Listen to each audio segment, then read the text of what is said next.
Good afternoon and welcome to everyone. My name is Amy Bailey and I'm the Director for Sustainability and Engagement at the Center for Climate and Energy Solutions. I want to thank you for joining us today to discuss the topic of power purchase agreements and how cities are using them. We're excited to be joined today by Risa Edelman of the U.S. Environmental Protection Agency's Greenpower Partnership and Christopher Castro, the Director of Sustainability at the City of Orlando, Florida. I want to thank you, before we get started today, I'd like to share a few housekeeping items. Today we are going to start out with an initial introduction by myself. I'm going to tell you a little bit about who C2ES is and mention a new conference date for you, and then set the stage a little bit for you about our conversation. And then we'll move over to Risa Edelman and then Christopher Castro. We will have a full session of Q&A at the end of these presentations. So if you would like to ask questions, I want to direct your attention to the control panel at the right side of the screen. This is your go-to webinar panel. It has, your dashboard, attendee list, webcam, etc. There's a question box in there for you, and that's where we will be collecting your questions and inquiries throughout the course of the webinar. All attendees of today's webinar are muted to reduce background noise, so I just want to give you that heads up. And also note that today's webinar will be recorded and made available at the C2ES YouTube page listed there.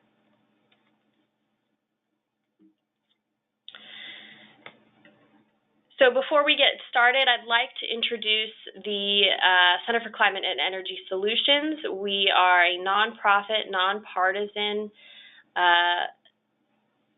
organization that works to advance strong policy and action to address climate change. And we really work to convene city, state, and national policymakers, as well as international negotiators to get together with groups of different sorts, including the business community as one of our top line groups. We rank regularly among the top environmental think tanks in the world. And one of our defining characteristics is our Business Environmental Leadership Council, which we lovingly call the BELC. This is a group of mostly Fortune 500 companies that all belong to or believe that we have a climate issue, that their organizations can do something about it, and that the U.S. And the international community should have a policy to address it. And so you can see there's quite an array of organizations that we work with here. These are, spanning the spectrum from heavy manufacturing to financial institutions and technology. And this is a really good group of companies to help us kind of think through some of the market-based solutions that might work to address climate change. So I just want to take a minute to plug an upcoming leadership conference that the C2ES and the Climate Registry co-host every year. Please mark your calendars, and we hope you'll join us here. It's going to be taking place March 20th through the 22nd in Baltimore. And the event really provides opportunities to collaborate and network with hundreds of climate, energy, and sustainability experts from around the globe. It draws professionals from the public and private sectors, and so there really is something for everyone at this conference. Last year, we had speakers from Governor John Hickenlooper, Denver Mayor Michael Hancock, former EPA Administrator Gina McCarthy, the chairman of New Belgium Brewery, a number of CEOs from companies across the U.S., and of course, a really strong showing from academia and the nonprofit sector as well. We focus on topics ranging from energy efficiency, clean energy, achieving greenhouse gas reduction goals, and engaging supply chains and climate resilience. The conference also recognizes climate leaders and the application period for the Climate Leadership Awards is open now through September. So I encourage you to take a look at that website. The URL is listed there at the bottom of the screen. And so finally, I want to start by setting the stage for today's discussion and, take a look at one of the motivational forces that's driving our conversation today.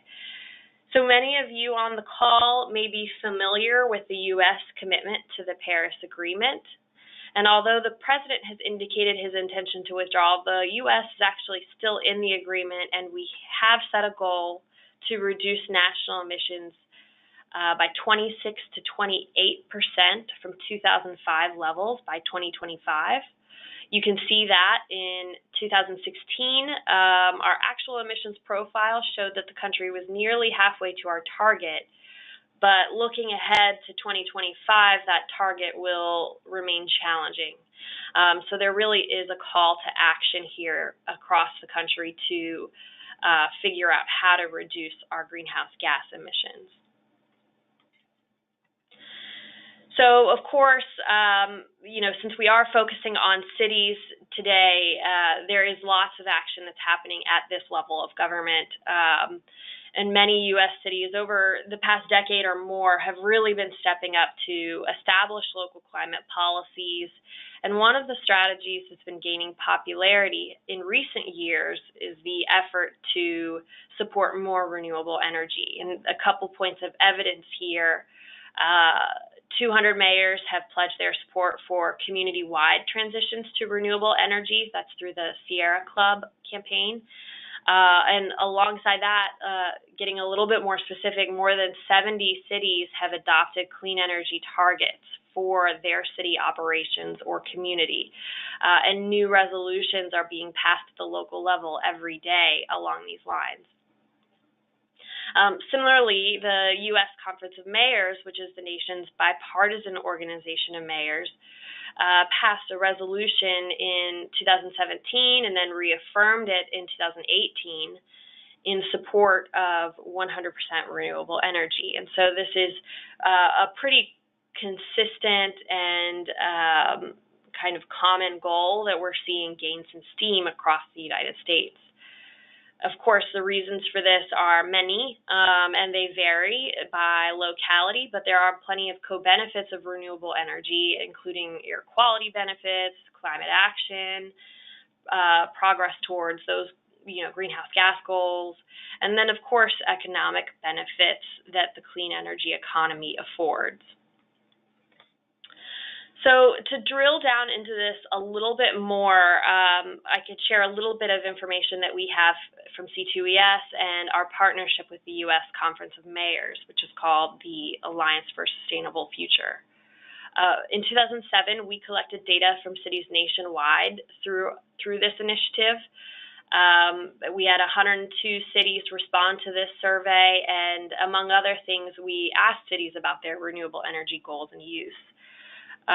What we found is that about 65% of responding cities were purchasing or using renewable electricity for government operations. 26% in addition to that were considering doing so. So you can see that's a strong majority of cities either doing so or interested in renewable electricity. Of the cities that were purchasing and using renewable electricity, though, 46% only need a small percentage of their total, government operations demand. And so that was something under 9% of their demand. So there was a long way to go if these cities are really going to achieve 100% renewable electricity by a certain time. Now, we also asked about the prevailing methods of renewable energy procurement and found that power purchase agreements, which is the topic of our webinar today, and government-owned and generated electricity were the kind of most common. Other options such as community choice aggregation, green tariffs, and the like were less common, but they still showed up in the survey. And Finally, one other thing that we found through the survey is that a lot of cities are using a variety of procurement methods for their renewable electricity. And this portfolio approach is a practice I think we're going to hear about a little bit more firsthand when we hear from Chris later on in the webinar. Now, finally, I want to drill down a little bit more into the idea of PPAs, just to, again, set the stage here. Power purchase agreements quickly are contracts between energy customers or off-takers and the energy sellers, such as electricity project developers. According to the National Renewable Energy Laboratory in 2016, PPAs were responsible for almost 8 million megawatt hours of renewable electricity capacity in the U.S. That's almost the size of Rhode Island's demand. And so while we're talking today about local governments and municipal utilities, I just want to mention that PPAs are very popular among corporate customers, with PPAs for renewable energy in the corporate sector rising 26% in 2017 to 5.4 gigawatts. So, the question is, why are they so popular? Well, it may be because they're so customizable. I like to think of these as the Swiss Army knife of energy procurement. And our first presenter, Risa, will provide a deeper overview of the tool, but just to introduce a few ideas here. PPAs can be physical or virtual, which is also known as financial or synthetic. Risa will talk a little bit more about this in a moment. But PPAs can also be linked to any kind of energy source. And of course, here we're really interested in renewable sources. Contract lengths vary, although the common length is about 20 years. And there's also a series of financing structures that can be chosen from. Most commonly, the single purchase agreement between an individual customer and the developer is kind of the most obvious way. That's facilitated by a third-party expert sometimes. Hybrid models can take advantage of a government's ability to issue a bond that provides the capital to the developer, and a joint purchase agreement is becoming more and more common as well. And so this is where multiple off-takers pool their energy demand into a single purchase agreement. That helps achieve greater economies of scale, and we will hear some examples of this later on. And before I tee it over to Risa, I just want to mention, cities really are taking advantage of this flexibility, but they are doing so carefully because there are risks, and we'll cover a few of those later. But as evidence of the flexibility of this procurement method, I did want to share just a couple quick examples of PPAs that are being used by cities. First, in D.C., in 2015, Washington, D.C. entered a PPA with a wind developer, Iberdrola, for a 46-megawatt wind project in Pennsylvania. And this is a purchase that is satisfying 35% of the district government's energy demand. The district followed this PPA with two others, but not all PPAs are so large. In 2007, Pendleton, Oregon, entered into a power purchase agreement for a 100-kilowatt and a 200-kilowatt solar system at the city's water and wastewater treatment facilities. So there's quite a bit of variety in size here, and really driving that idea home. Many of you might have heard of the Georgetown, Texas example. This is a municipally owned utility with 3 renewable PPAs to satisfy about 100% of the city's energy demand for the city government customer and the city community customers. Given the variety of options available through a PPA, it's perhaps not surprising that the third-party experts are pretty common. There's lots of resources as well. Risa will share a few of these. And I just want to mention that C2ES is also developing a brief on this topic, so please keep your eyes peeled for that. And so I guess with this stage set now, I'll turn it over to Risa Edelman from the U.S. EPA Greenpower Partnership. And again, remind you, if you have questions, please go ahead and drop them into the question box on your control panel. Thank you so much, Amy. Looking forward to chatting with everyone today and really happy to be here. A lot of good information to cover, and as Amy said, I'll follow up with some information on resources where you can learn more on your own after the webinar. So broadly speaking, my goal today is to demystify PPAs a little bit, provide a little more clarification. I know we have a pretty wide breadth of attendees, and some people have probably quite a lot of experience with PPAs and others not quite as much. So I'm going to try to cover the wide landscape there. And I'm going to start by talking a little bit about green power generally and kind of what some of the green power options are, as well as what the Greenpower Partnership at the EPA does.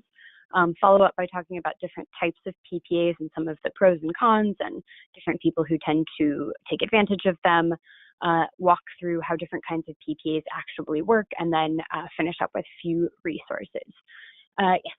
So perfect. So as you can see, the EPA's Green Power Partnership is a free voluntary program, and our goal is really to encourage organizations, and they run the gamut from companies to state and local governments to schools, to use green power as a way to reduce the environmental impacts of their electricity use. We have over 1,600 partners, and they use over 45 billion kilowatt hours annually, so that's a footprint we're definitely proud of. One of the sort of subgroups of partners that I wanted to highlight was something called green power communities. So cities and towns are absolutely green power partners, but sort of separate from that, there's another designation where if the city, along with businesses and residents contained therein, are meeting certain green power usage thresholds, they can be part of the green power community. So if you have questions about that, please feel free to follow up. And as far as the Green Power Partnership objectives, we overall, are looking to reduce greenhouse gas emissions in the U.S. And do that by providing recognition and encouraging organizations to use more green power, and then also to provide resources, since we understand that this can be a complicated landscape at times. So next slide, please. Just wanted to highlight very quickly some of the types of partners that we have and that we work with. And so again, you can see these are, large companies, small companies, governments, schools, things like that. So, and feel free to check out more on the website where they're all listed, including the type of organization that they are. Next slide, please. So I just wanted to start with sort of a level setting of what exactly is green power, so we're kind of all on the same page here. So green power is just a subset of renewable energy, and it's the resources that are offering the highest environmental benefit. And broadly speaking, in practice, we see a lot of wind and solar power, but this also encompasses moving water, biomass, and geothermal. And another important designation, as you can see at the bottom there, is that green power is voluntary. So if a state has a compliance market where, with a renewable portfolio standard, for example, the power bought by one of these voluntary entities has to be above and beyond the green power that goes into that RPS. Next slide, please. So I also wanted to talk a little bit about some of the green power product options that are out there, since PPAs are certainly what we're talking about today, but they're by no means the only option. And I'm going to kind of go in order of sort of how directly involved an entity can be in these different green power options. And just to clarify, for all of these, it can be wind or solar, and in many cases, other sources of generation as well, as far as renewable or green power resources. First, you have renewable energy certificates, or RECs. If this is not a designation that you're familiar with, you'll hear a lot about this on the call today, since this is sort of how you're tracking the environmental attributes of green power. One REC is generated for every megawatt hour of renewable electricity that's produced. And if you are just buying RECs, then you're not buying the electrons that are tied to that electricity, you're just buying the renewable designation. So that's something that you can do where you continue to have your standard utility provider, and then you buy the RECs in whatever amount you would like to match your electricity use from your utility. Next down the list, we have green power electricity products, and these are encompassed, for example, by green tariffs, which many of you have probably heard of. And These are basically ways that you can work with your existing utility or other suppliers to have them provide you with green electricity. And if you're interested in learning more about this, the World Resources Institute does a really great job of tracking the latest states and utilities that have added green tariff options. Moving on down the list, obviously we have power purchase agreements, which we'll talk a lot more about. And then finally, an entity can choose to own their own on-site generation. So, solar panels on your roof or on land next to a building, wind turbines, that sort of thing, where you're getting both the electricity and the RECs certifying the renewable attributes from your project. Next slide. So basically, what are power purchase agreements? Amy already tackled this a little bit, but just to reiterate, this is a contract with a specific project. In our case, we're going to be talking about renewable projects.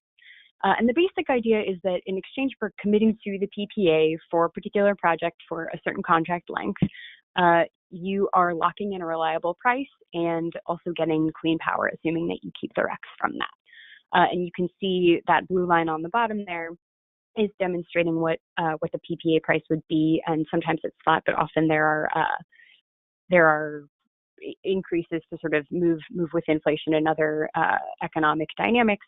And then on the top with the black line, you have what your retail utility electricity price would be otherwise. Next slide, please.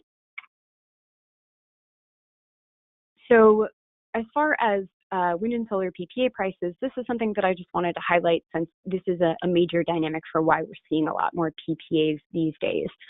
This chart goes to 2016 and the costs have continued to decrease in 2017. And this just demonstrates that PPA prices are becoming increasingly competitive with grid electricity prices, with what entities are paying to their utility.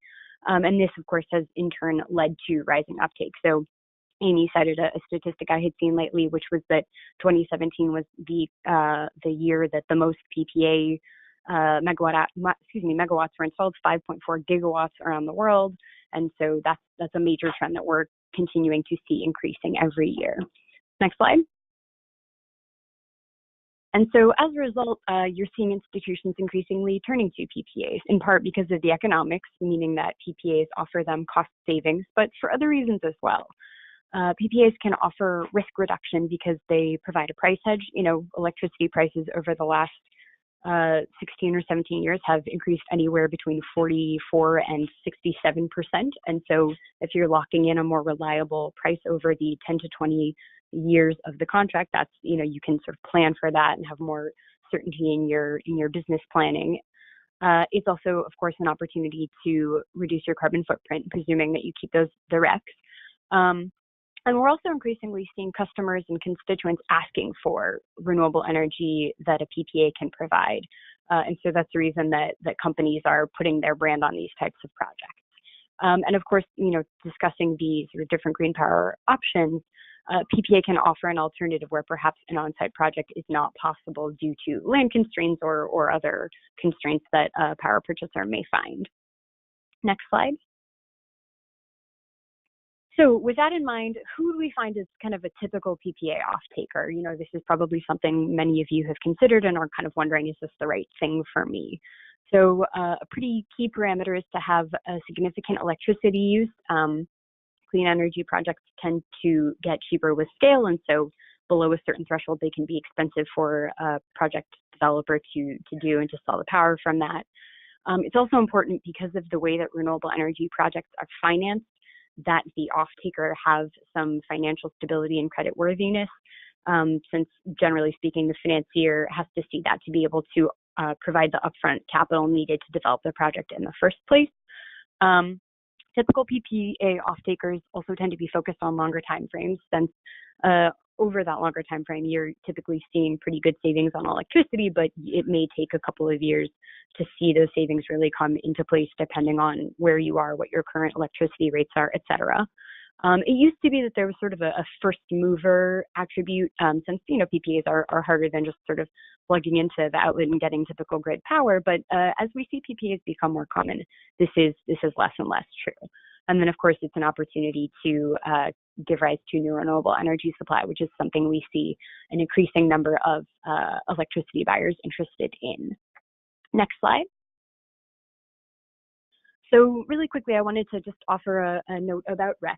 So different developers and different PPAs handle this different ways, but the REC is basically your way of substantiating a claim that the power you are using is, quote, renewable or green or clean. And there are different things that can be done with the RECs since they do have market value, particularly in compliance markets. But I just wanted to kind of highlight the fact that to call green power from a PPA green, you need to be holding on to that REC, or alternatively have purchased a REC to balance the power from somewhere else. Sometimes you'll have heard of what's called REC arbitrage, and this basically means that you are selling a REC that comes from your project's generation so that you can help to provide value to the project, and in exchange, you're using that higher value to buy a more affordable voluntary REC. So that's another option, but sort of the overall takeaway here is got to be sure you keep those RECs if you want to be using green power. Next slide. So I wanted to do a little bit more digging into detail on the differences between physical and virtual PPAs, which Amy highlighted. Primarily, a physical PPA is you're actually getting the power. And this is also limited to projects where they're in the same grid region as the electricity that you're using. And it's limited to states where you can have access to direct retail access, retail access. Whereas in the case of a virtual synthetic financial PPA, also known as a contract for differences, this is more of a financial arrangement, and so you don't have to be in the same grid region since you're not actually using the electrons generated from the virtual PPA, unlike a physical PPA. Next slide. Next, we're going to dig a little bit more into how this actually works, since the dynamics can be a little bit complicated. So without a PPA, you pay money to your electricity provider, to your utility, and they send electrons generated typically from some of the sources listed on the left side here, coal, nuclear. We're seeing a lot of natural gas on the grid these days, and then sending that power through transmission and distribution, and then it gets to you. In the case of a physical PPA, instead of relying on those other standard generation sources, you're going to the little wind turbines at the bottom there, and that's the project with which you have your PPA. That's sending electrons into that same transmission and distribution system, and because you're on that same grid system, you are able to get those electrons. And again, if you keep the RECs, take credit for the renewable elements of them. So it's fairly straightforward. Basically, you're using a different generator and you're paying someone else for the electricity that you're getting because the PPA has become your electricity provider for whatever amount of power comes from that project. Next slide.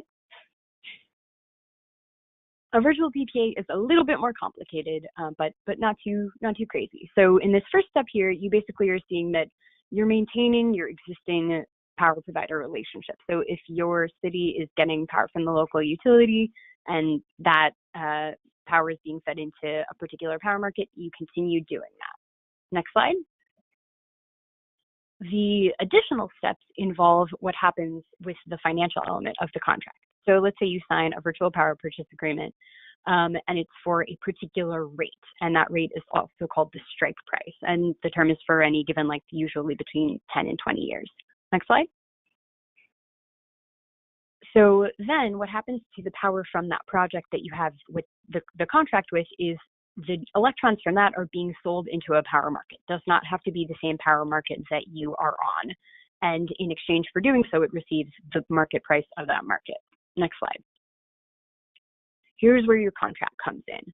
You and the renewable energy generator selling electrons into that other power market will settle up on a periodic basis. And so you look at your strike price, and if what that renewable energy was able to fetch on that market is higher than your strike price, you as the customer get that difference. This is where it sometimes is called a contract for difference. On the contrary, though, if the market price is too low, then you would owe any additional payment to the renewable energy generator to sort of make the project whole, as it's thought of. So basically, when the market price is higher than your strike price, you're getting money. When the market price is lower than the strike price, you are paying the renewable energy generator. Next slide. And in exchange for doing this, you get two things. You can keep a REC from the project, assuming that that's how the contract is structured. And because electricity prices generally are rising, you know, again, between 44 and 67% over the last 17 or 18 years, you're likely to have more times when the generator is paying you than the other way around, which helps you to offset what you are paying for your retail electricity to your utility or your current provider. Next slide. And this is kind of illustrated in these next two slides here, where you can see the VPPA price is that green vertical line, and the transfer settlement describes in the green triangles the times when the generator is going to be paying you because of a higher market price, and the orange triangles are describing when the off-taker is paying the generator because the market price is lower. So the ideas behind VPPA is that over time you're having more of those green triangles, and that added revenue, next slide, is going to be balancing out your otherwise somewhat volatile utility pricing that you're paying for your retail electricity. So you go basically from that black jagged line before your VPPA to the blue line where it's a little bit steadier and a little bit lower after your VPPA. So I know that is a lot to sort of think about, and if we go to the next slide, we'll just talk about sort of one more quick component of VPPAs. Obviously, one difference is that there's a little bit more financial risk and uncertainty in a VPPA relative to a physical PPA. And so, of course, you have to keep these risks in mind.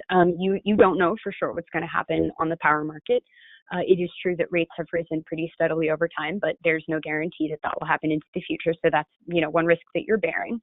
And that also assumes that there is some relationship between the different power markets. So if rates are, for example, rising higher on your market than they are on the market where the project is, you may not see as high of those payments as coming to you to offset your own rising electricity costs. So these aren't things that you can be guaranteed, but they're important questions to consider before you would embark on a VPPA. And another thing to keep in mind is that this can be a little bit of a challenging process, and keeping track of this contract over time is something that you have to have some in-house expertise to take care of. There are a lot of resources out there to help with that, but it is something to make sure that you've sort of got on your side before entering into one of these types of agreements. So finally, if we go to the next slide, please, I just wanted to highlight a few resources that we find helpful in chatting with people about these different opportunities and issues to think through. First, of course, I want to highlight the Greenpower Partnership's website. There's a lot of different information here about RECs, about green power options generally. You can learn more about both physical and virtual power purchase agreements and other green power options. So that's a good place to start. And a resource that we actually have developed somewhat recently, uniquely helpful, hopefully, to local governments, is something called the Local Government Solar Project Portal. And this, along with related resources on our new toolbox for renewable energy project development, is meant to answer specific questions of local governments and other parties looking to enter into their own PPAs or build their own on-site projects. And in particular, there's a guide on there about understanding third-party options like PPAs. So I would also refer you to those sites, and hopefully I'll have a chance to share some more resources later on. But with that, I will pass it over back to Amy. Thanks so much. Thanks, Risa. And just a quick clarifying question before we move over to Chris. Do RECs create an additional cost for buyers, and can you explain that? And if there is, how's that cost offset justified? Absolutely. So it typically depends on where you're getting them. So if you are buying RECs, if you're returning to that green power supply options slide, if you're using that first choice of keeping your regular grid utility provider and then buying RECs to offset that those purchases with sort of renewable energy attributes, there will be an added cost there. Voluntary RECs tend to be cheaper than voluntary market RECs, but they still do have a cost. In the case of the PPA, though, depending on the nature of your contract and the current rates that you're paying and the rate at which both of those increase, even with the RECs and being able to keep them, you may still be incurring cost savings, and it's fairly likely that you are over the long term, depending, again, on sort of how the rate at which your contract increases. And if you think about REC arbitrage, that's sort of a third option where you may have an opportunity if you're in a market where compliance market RECs are fetching a pretty high price. You could sell those RECs, add additional revenue to your PPA project, and then still buy voluntary market RECs, and then your project can be thought of as renewable, and you're also adding monetary value to the project. So that's sort of a long way of saying it depends, but not necessarily. Great, thank you for clarifying that. And I think some of these other questions will also come up in Chris's conversation. So Chris, I'll tee it over to you, everyone. Please welcome Chris Castro, who's the Director for Sustainability in the City of Orlando. And thank you for joining us, Chris. Thank you so much, Amy and Risa. That was a phenomenal breakdown. I very much look forward to diving into those slides further. They're going to even help us. To all those on the call, thank you for joining us. And my purpose here is to kind of give you some examples about how the City of Orlando has been using power purchase agreements in different ways to expand our renewable energy generation and achieve our goals. Next slide. I know what you're probably thinking. When you hear the City of Orlando, you're probably thinking fire-breathing dragons, and if you go next, obviously the mouse. But Orlando has, over the many decades, kind of transformed into its own right. If you go next, in that we are really a city, most people don't realize, of about close to 300,000 residents, a metro population of about 3 million people, and usually when you come into Orlando, you go straight to the parks and don't get to realize the amazing beauty that our city has. Over 120 lakes, 100 different parks, different community centers, and so we really are a city of our own. And as we often say, you don't know the half of it when you come to Orlando. If you go next, and again. So one interesting fact is last year, Orlando was coined the most visited destination in the country. Over 72 million people came through our city, of course, because of the amazing theme parks and entertainment, but also some of the environmental gems that we have within Central Florida. And the stat is that for every one resident, if you click next, there's actually 245 tourists that visit our city every given year. So it's a substantial amount of impact. And when we're thinking about sustainability, we're really thinking about not just our residents and our businesses, but obviously the tourism population, which when you combine all of us together, we're punching above our weight class. We have the population of the city of Atlanta every single day in the city of Orlando, and over 100,000 plus rental vehicles that are on the road any given time, many of which have now transitioned to electric, which I can talk about in the future. Next. So as it relates to our goals, Mayor Dyer about 10 years ago had the vision that in order for Orlando to be kind of a world-class city in the 21st century, that we really needed to prioritize sustainability in a holistic sense, people, planet, and prosperity. And so we really look at the triple bottom line to drive everything that we're doing within city departments, as well as how we influence our community partners, whether it's our utility, our local transit authority, the airport, academic institutions, businesses, and the like.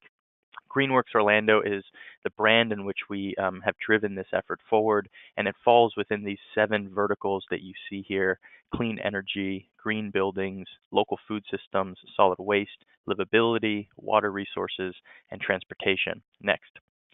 As part of the energy and green building goals, I want to mention that we very much have goals that look at our greenhouse gas emission reduction in alignment with the Paris Climate Agreement. We're a subscriber to the We Are Still In, of course, campaign, but also the official Under 2 MOU, which is the subnational agreement that Paris let out for cities and states to sign on board and join their nations.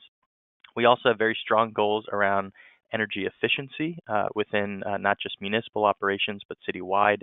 And then lastly, that I wanted to really highlight is we have made a commitment as of August of last year to move our entire electric grid to 100% renewables. As Amy mentioned, this is a movement that's now happening across the country, and cities are really trying to take kind of ownership of their own destiny and really drive forward a clean energy economy. So in Orlando, our goal is by 2030 to power all of municipal operations, and by 2050, the entire citywide electric grid, which does include many of our entertainment and theme park that we have here in Orlando. Next. So one thing before diving in to our PPAs is, well, I wanted to show this really quick video about some of the innovative applications to renewable energy that we've been working on. And here, if you fly into Orlando, you realize we're like kind of like Swiss cheese. I call it an Atlantis in reverse, in that we have tons of water bodies. It's our mechanism of essentially rolling out stormwater retention. And so we have now piloted floating solar, and we're working with the National Renewable Energy Lab on becoming the official test site for the United States as it relates to using floating solar applications to achieve our goals. This is a 31 kilowatt system that you saw there, and was quickly implemented in about a day and a half. Right now, there's over 10 megawatts of floating solar projects that are in the pipeline. Next. So the city has started to look at our own, obviously, municipal rooftops as an asset, as a resource for us to harness electricity. And the facility that you see here is our fleet and facilities maintenance complex. It's where we maintain all of our fleet vehicles, police cruisers, solid waste trucks, and the like. And about 5 years ago, the city was interested in making this a net zero campus, trying to produce more electricity on site than we consume throughout the year. And we approached our municipal utility, OUC, the reliable one, and they basically said, hey, let's work on a potential scenario where the city provided the rooftop free of charge to the utility. The utility then sought out a local solar developer and a contractor who were able to fully fund, own, and operate the system on our roof. And then OUC agreed to purchase that power through a PPA. And the benefit to the city was that we levelized our cost of electricity over a 20-year period. So similar in the benefits that you get from solar, but the city didn't have to put up any money in order to install these panels and get the benefits of solar electricity, and also levelizing that cost of power at a much lower rate than it is even today. 4 years ago, it was cheaper than it is today. So this was a creative application where, again, the city and our utility and a third-party developer came together and said, how can we create a model that we can expand more PV on our rooftops? Today, we have over 500 kilowatts of rooftop PV, and in fact, this week we're installing another 114 kilowatts on our records and permitting building that's newly constructed. Next. And there's our mayor helping to do the install. He likes to get his hands dirty. OUC, of course, as I mentioned, is our municipal electric and water utility. And we, me personally, and my team have been working very closely with OUC on expanding renewable energy choice and options throughout the city. You may or may not be aware, but Florida's regulatory climate and our environment for power is very restrictive as it relates to renewable energy. We don't allow for third-party PPAs. We taxed leased equipment. We don't have an RPS, a renewable portfolio standard, or a REC market, as we were just learning about REC. So we have a lot of things going against us, but one thing that we have going for us is the fact that OUC and the city have a really strong partnership and alignment around our goals.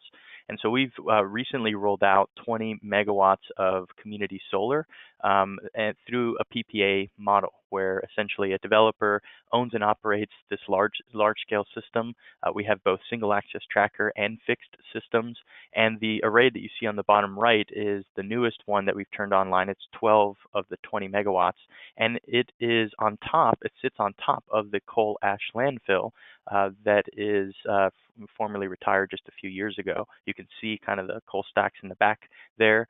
And there's a big push to move away from that fuel very aggressively over the course of the next 10 years or less. And this was a showcase project that we felt was extremely unique and one of the only ones in the country. The other interesting program that we have going is called OUC Collective Solar, and it's based off of this bulk purchase aggregation model that we're starting to see pop up around the country, similar to your Solarize solar cooperatives that have been popping up. And instead, the city and the utility help to lower the total cost for a homeowner to install solar at a fixed rate, $2.40 per watt installed, up to a 15 kilowatt system. And that's all done through bundling the demand of these homeowners and finding that economies of scale. So it's a really creative model that we're rolling out. Next. The short video that you'll see here is just a kind of an overview of this large-scale solar array, if it does change. As I mentioned, all of these large-scale systems currently are through power purchase agreements, so they're not currently owned and operated by the utility or the city. They are operated by a third party. And interestingly enough, though, things are starting to change up. We are looking at ways in which the utility now, as we expand more of these systems and help to achieve our 100% goals, that we essentially truly own our own destiny and equipped our own staff with the ability to own and operate these systems.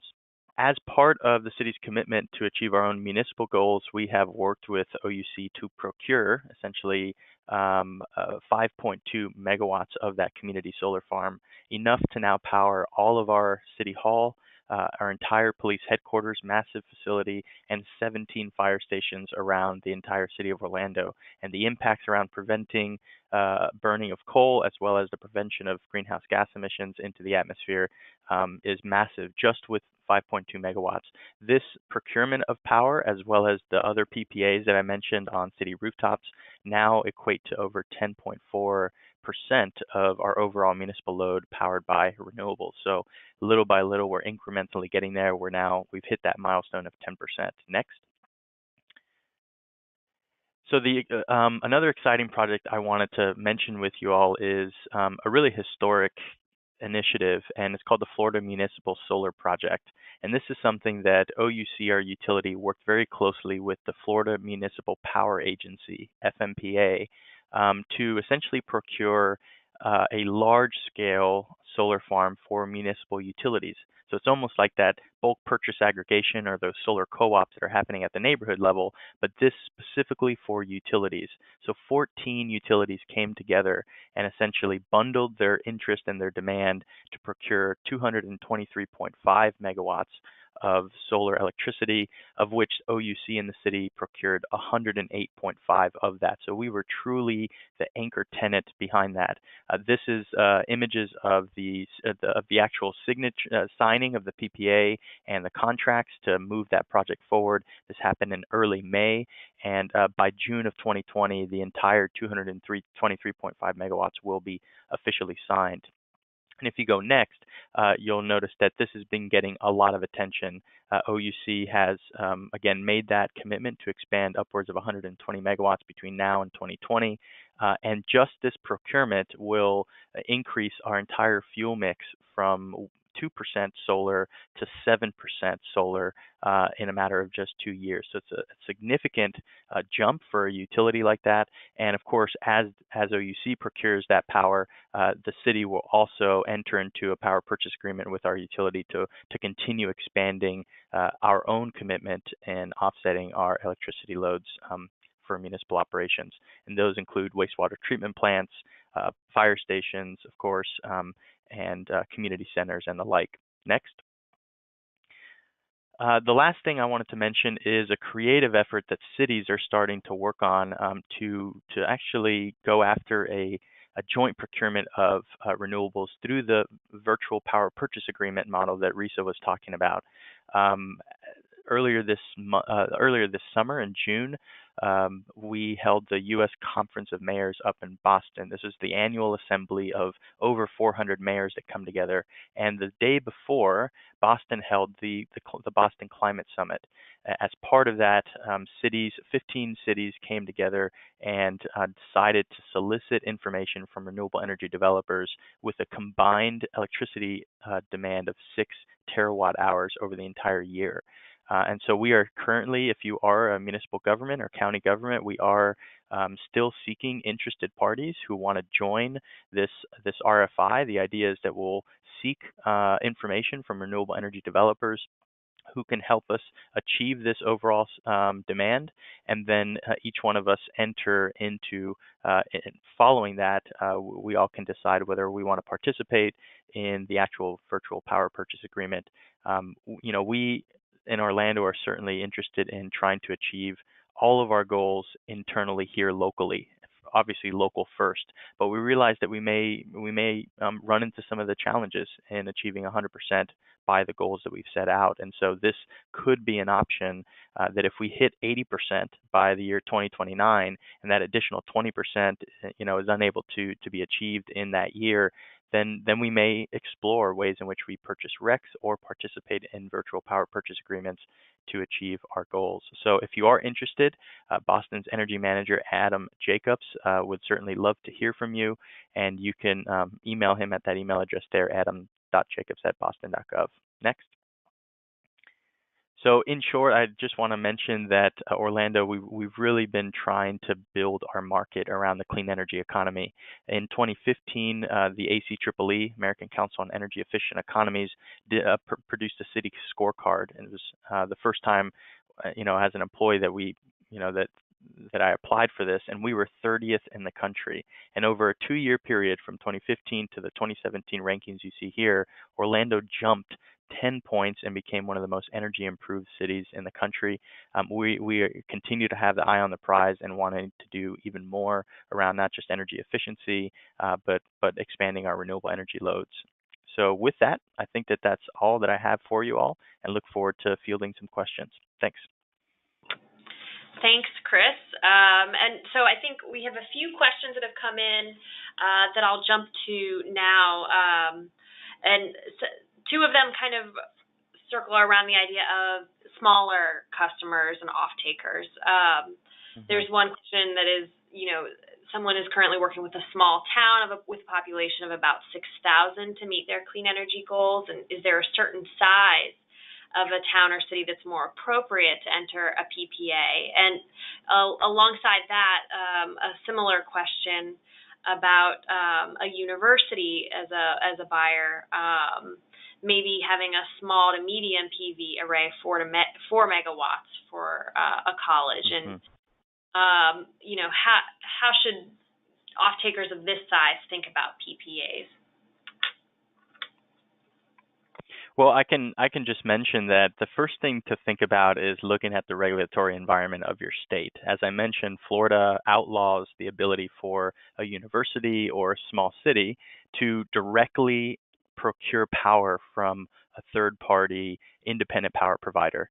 And that is really restrictive. We're lucky in Orlando that we have a municipal utility that we own that truly also aligns and embraces our vision for what we want Orlando to be. And so we're thinking creatively about how to procure renewable energy and achieve these goals. But there are many other cities across the state of Florida who are in markets with investor-owned utilities that essentially don't necessarily have choice or an option to procure power the way that we do.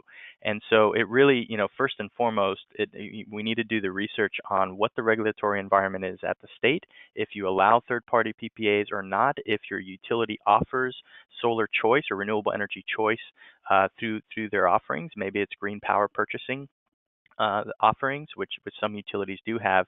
But regardless of the size, power purchase agreements have been widely adopted at the residential level for a simple 5, 7, or 10 kilowatt system, and as high as hundreds of megawatts. So I think the size is less relevant. More so, is there an appetite, and does your market enable or allow the ability for third-party solar or third-party renewables to occur? And that's most important. I think Chris is absolutely right. And I would just add that there are a lot of resources out there that are really increasingly targeted to specific communities looking to buy green power. And so, I know, for example, on our toolbox for renewable energy project development through the Greenpower Partnership alone, we have some resources specifically for cities and towns and also for universities. And so, I think if you look out there and you sort of combine searches for, I'm this type of entity, this type of project, you should be able to find other examples of folks or entities who have had your experience. And people are pretty good about sharing what their experience is in a lot of cases too, especially for schools and cities. So I think, I absolutely agree with Chris that the size should not dissuade you as far as being able to do a project. Thank you. And another question a little bit about mechanics. Do customers typically take the standard utility rate, or is the contract actually with the local generator? And how does, if I can add a little bit to that, what does the relationship with the existing utility look like if a customer enters into a third-party contract? Risa, you want to take that? I can certainly offer the sort of policy and data-driven perspective, although would really be interested in Chris's experience from a sort of more boots on the ground perspective. As Chris alluded to, every project is different. There's every sort of size and utility relationship and mix of different power markets that you're in, and so there really is no one-size-fits-all answer to that question. A lot of it is going to depend on what you have the ability to do based on the regulatory framework. In some cases you need to continue working with your utility, and a virtual power purchase agreement or a REC purchase or other mechanisms are going to be what's open to you as far as buying green power. But in other cases, you may be able to work directly with the utility on a green tariff, or it may be very common to continue having a lot of your supply with the utility, but some portion of your supply with a PPA and an outside supplier. So I think those are all possible, and it just depends on what your specific needs and realities are. Yeah, and for us here in Orlando, I kind of explained our model where we have a third-party developer who's directly selling that power through a PPA to our utility, and our utility essentially is marking up on that power that they're purchasing, and serving that to the community, residential and commercial customers, to get upwards of 100% of their entire utility bills completely offset. So in that scenario, the utility is acting as kind of the aggregator, middle entity in that scenario. And in other markets where you do have third-party PPAs enabled, the grid is still charging for the ability for it to distribute that power from where it's being produced to where it's being consumed, and there is essentially a wheeling charge, so to speak, for that power to transfer through the infrastructure that the utility has invested in to allow that to happen. So, but you tend to see that if you go direct with a third party, the rates that we're even seeing in Florida, as an example, the large 223.5 megawatt system, that came in at $35 a megawatt hour, $3.50 or 3.5 cents per kilowatt hour.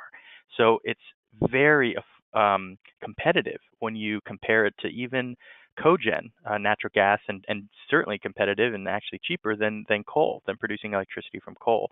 So we're starting to see that at scale, these PPAs are coming in at rates that are extremely competitive. I recall a project with Florida Power and Light, owned by NextEra, who has something going on in Arizona where solar plus storage came in at 4.5 cents a kilowatt hour, and that included utility scale storage. So we're getting to a point where this is becoming much more affordable, and it's making sense for businesses, governments, and universities. One of the challenges that universities, the mush industry, the nonprofits, so to speak, or not-for-profits and governments, is that we can't take the 30% tax credit when you procure and buy your own solar. And that's why a lot of these entities have taken advantage of power purchase agreements, so that the solar company who owns that equipment can take the 30% and incorporate that into a lower rate that you procure that power for. Unlike, instead of here in Florida, where a church that wants to go solar essentially has to eat that 30% and not really see the best performance, so to speak, from a payback period standpoint. Great, thank you. Well, we're right at 2 p.m., so I do want to be respectful of everyone's time, including our speakers. We have a few other questions that I'll tee over to our speakers after the call and maybe get a few follow-ups. But I want to thank everyone for joining today. And again, this recording will be available on C2ES's YouTube website and will be available through GoToWebinar. We will capture it and send it out to everyone probably at the beginning of next week. So please keep an eye out for that. And again, if you have any questions, please just let us know. And thanks again. All right. Bye-bye. Thank you so much.